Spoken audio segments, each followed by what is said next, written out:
how to use Apple Pay on Coinbase.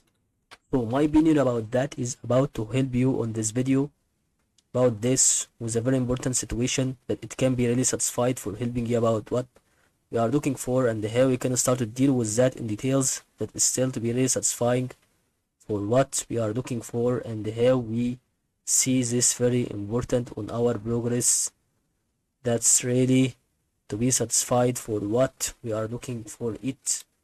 If that goes to be sometimes things that can be really about to deal with that, and as you can see to know that is about link with your Apple Pay account to pay the payment methods section. So select it as a payment method. It's kind of thing like PayPal.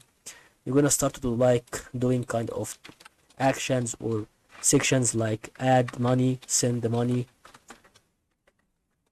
or transfer, withdrawal. And this is about four kind of things that you can do it.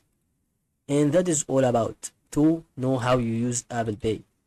You go to add your Apple Pay details as soon as possible to make it as a payment method for purchasing cryptocurrencies.